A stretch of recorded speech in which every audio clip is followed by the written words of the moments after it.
читали за нашите херои, нашите идоли од детството. Повеќе нега, грижа и внимание за нив, без обврски и стрес.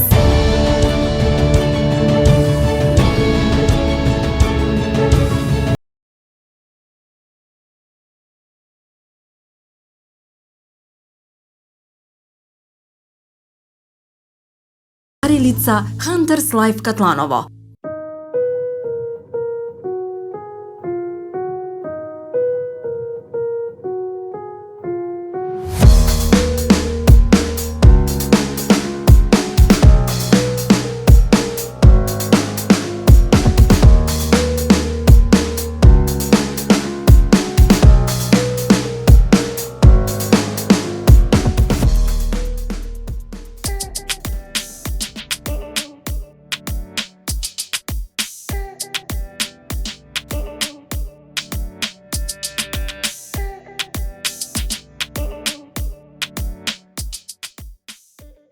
Се наоѓаме моментално на Европскиот универзитет во Скопје и реализираме меѓународната летна школа на тема аспекти на родово базирано семејно насилство и мобинг на работно место. Во салата заедно со мене се наоѓаат и студентите кои што инаку се учесници на оваа меѓународна школа и прва моја соговорничка која што ќе зборува за емисијата Мој збор е Владана Петковиќ од Нишкиот универзитет. Владана, добре дојде и представи ни се малце поопштирно и кажи ни нешто повеќе за тебе.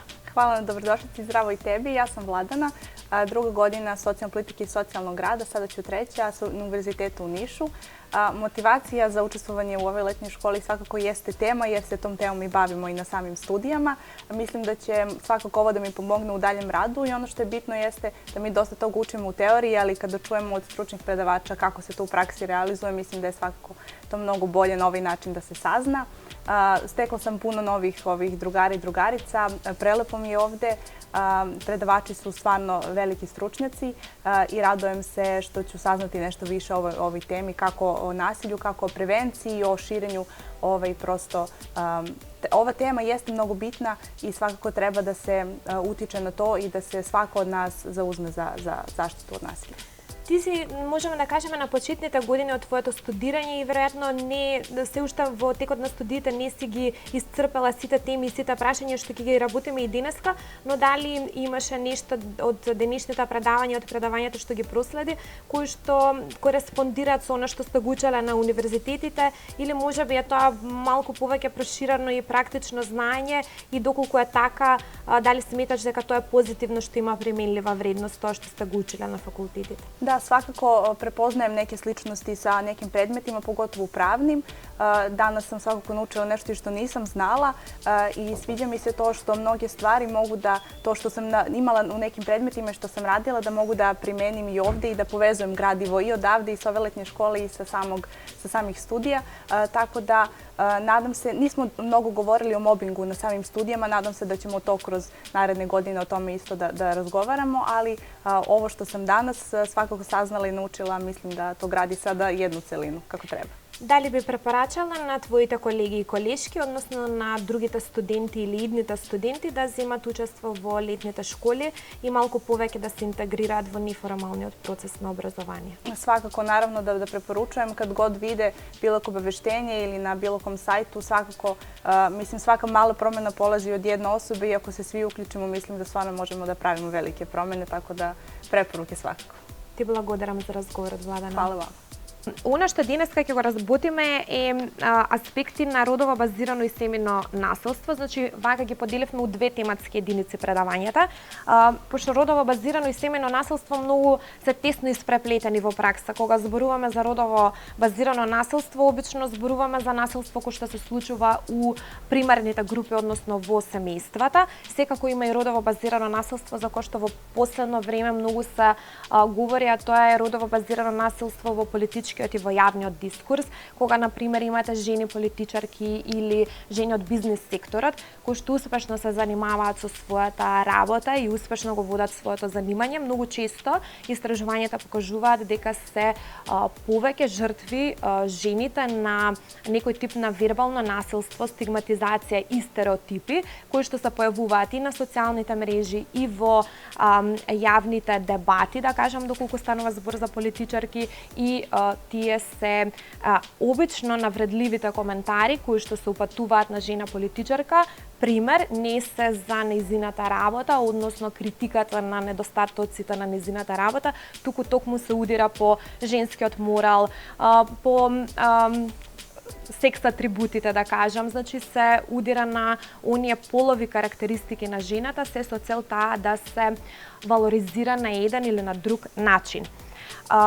Денеска ви обезбедивме двајца многу реномирани предавачи. Првата што ќе го почне предавањето за некаде половина час е Наташа Доковска. Јас сум Наташа Доковска, по професија сум новинар. Во моментот сум ангажирана како програмски директор во Новинари за човекови права. Тоа е граѓанска организација која што работи на човекови права, односно имплементација на конвенциите во однос на почитување на човековите права со посебен акцент на родовата еднаквост.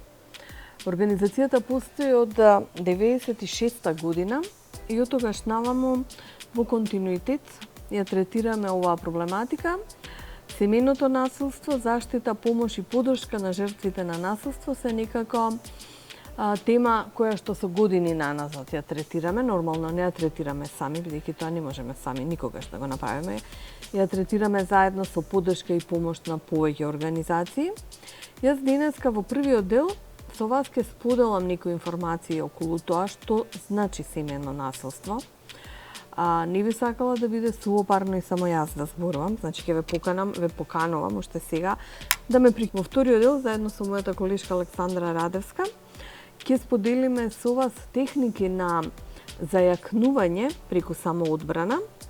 Тоа значи како и на кој начин во дадена ситуација да се одбраниме како жртви на насилство. Сега тука веќе не станува збор за семејно насилство, значи станува збор за секаков вид на насилство и на секое место. Значи не само дома, на работа, на факултет, во училиште, на улица, секаде каде што можеме да се најдеме, во кафуле, значи во парк, буквално секаде каде што можеме да се најдеме. Тоа е дел од едно големо движење.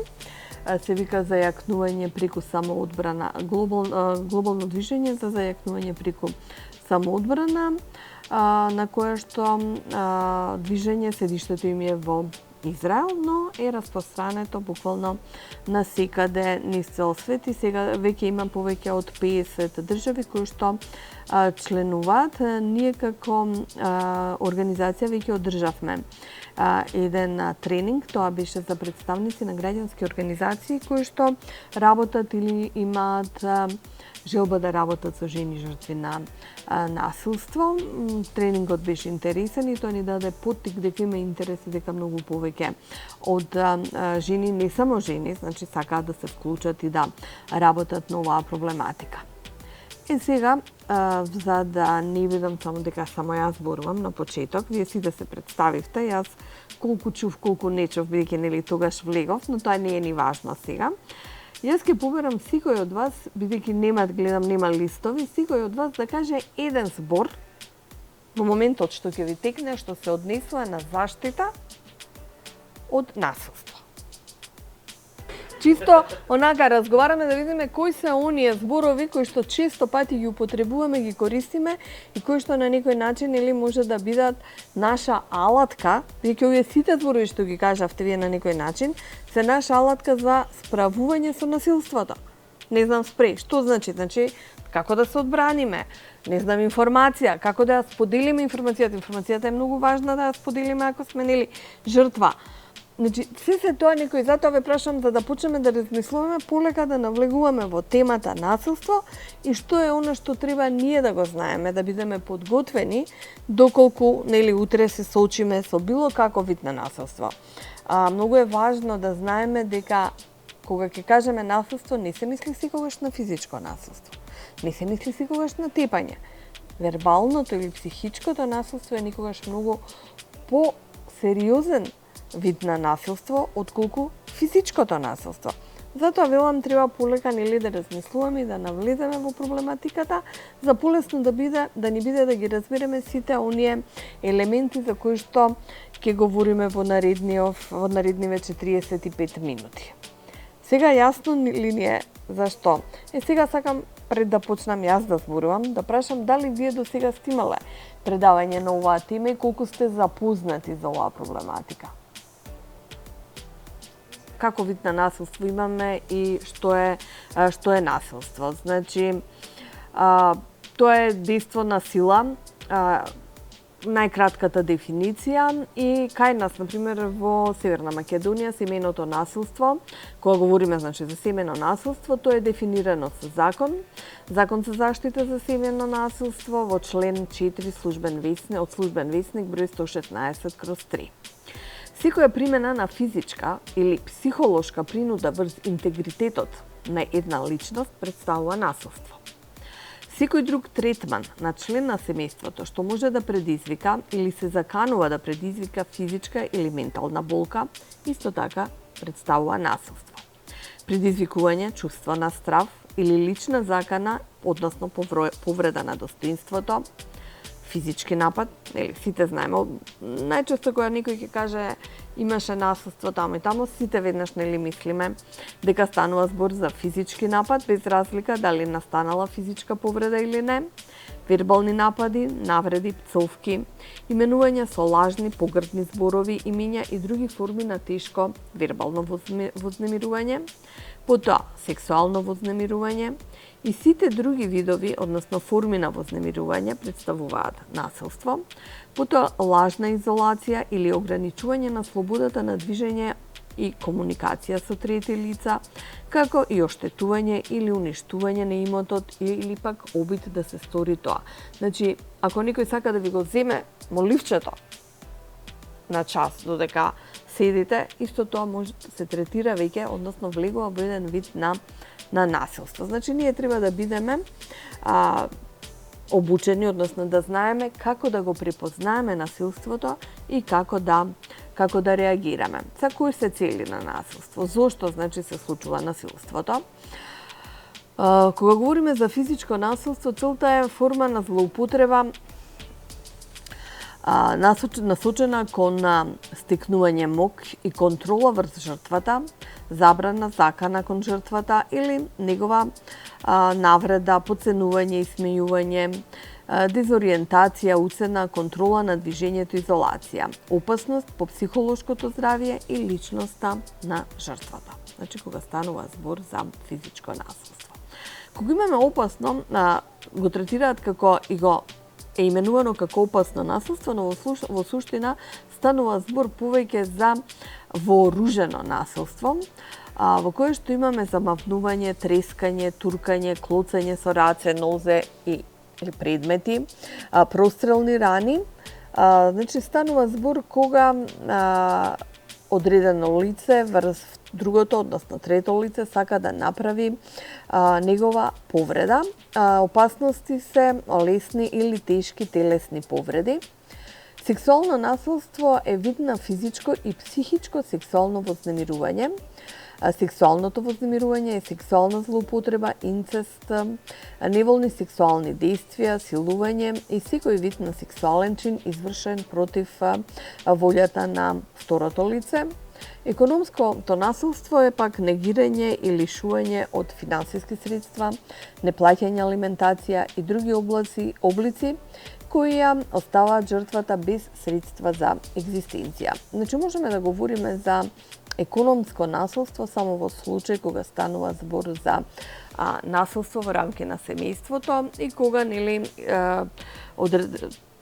лицето кое што е жртва треба да го напушти домот, значи кога станува збор за брачна заедница или семена заедница во која што жртвата треба да го напушти домот и да остане сама, односно без финансиски средства за одржување во живота.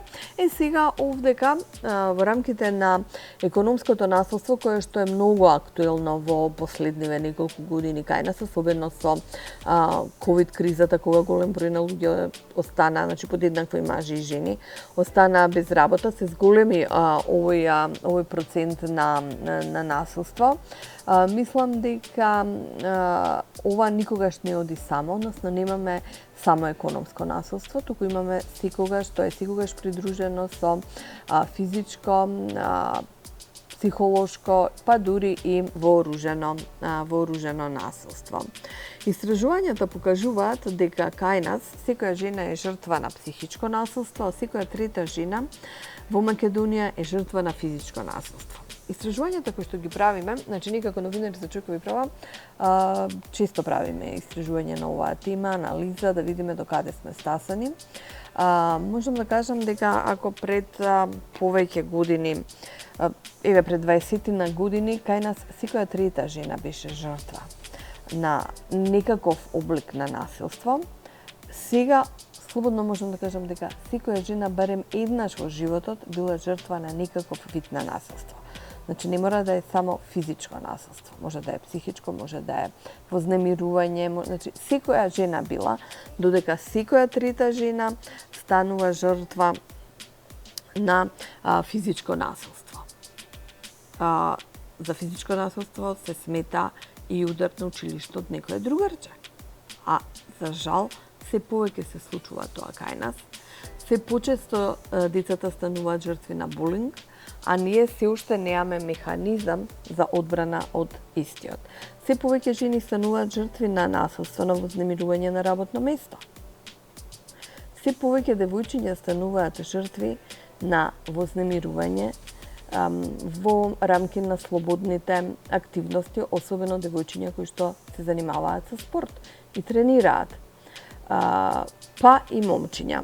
Дефинитивно, кругот е тој и се врти околу, а излезот не го наоѓаме. Значи, треба да најдеме начин како да се најде излезот. Излезот е пред... Јас, барем, го гледам во подигнување на свеста, че многу е важно да имаме подигната свест, и од жртвите, но и од оние кои што го вршат насилството, но и треба да знаеме кому да се обратиме, а и на тие на кои што им се обраќаме, треба да знаат како да реагираат.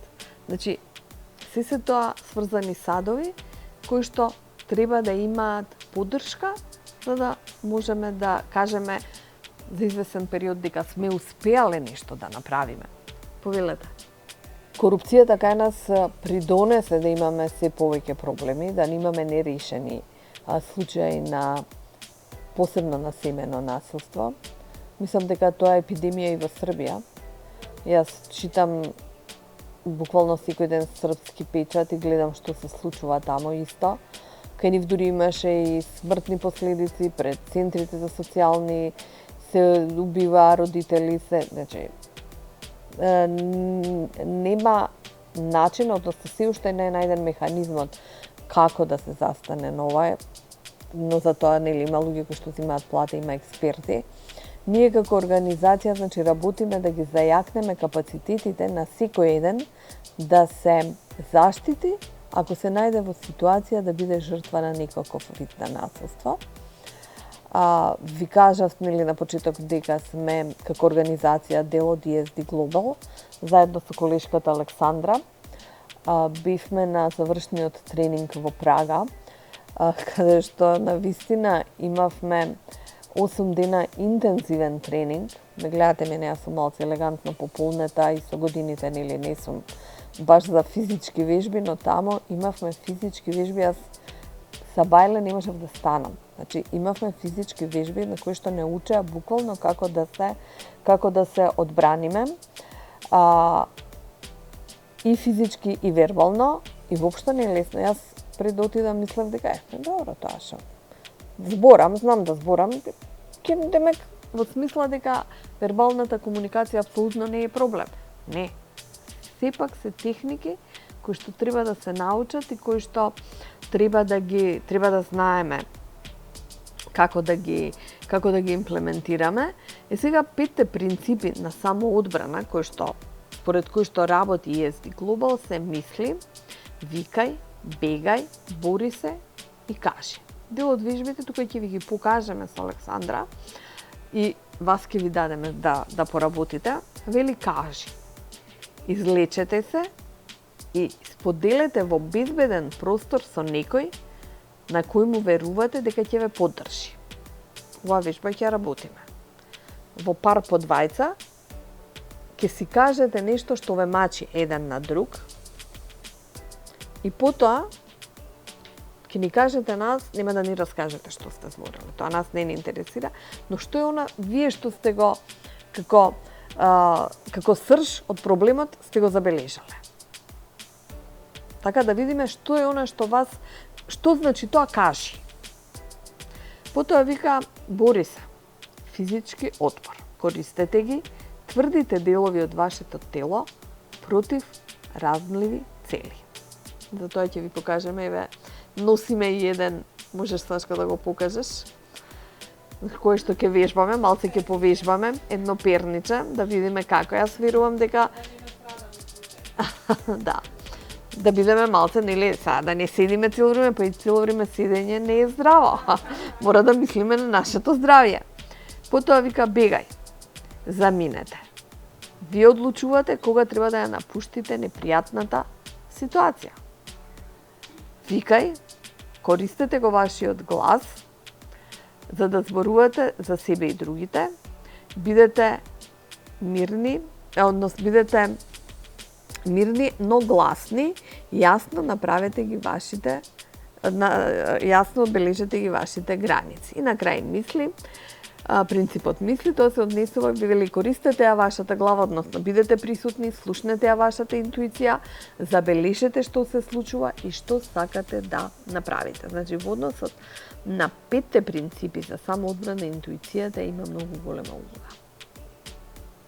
Верувам дека сите вие можете нешто да предпоставите, да почувствувате, за да можете да изреагирате. Дека барем еднаш во животот ви се случило, да нели има нешто што ве натерало да изреагирате онака како што сте изреагирали, иако тоа не сте биле свесни. Од една многу важна причина, затоа што и мажите може исто така да бидат жртви на вербално насилство и може да бидат жртви и на семено насилство и на психичко насилство и така натаму, така што и не само од позиција на некој што треба да заштити и превенира насилство, не само од позиција на вашиот професионален ангажман, туку и од позиција на луѓе, поединци, општествено одговорни, кои што понатаму во животот ќе треба да го препознавате и да реагирате, меѓутоа и доколку се најдете во позиција да бидете жртви, да знаете како треба да реагирате и како треба да се поставите во тие ситуации.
Вашите родители се нашите херои.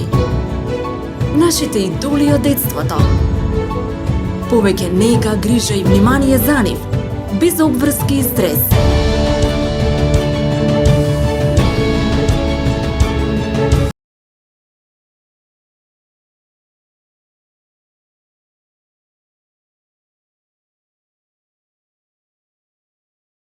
Лица Hunters Life Катланово.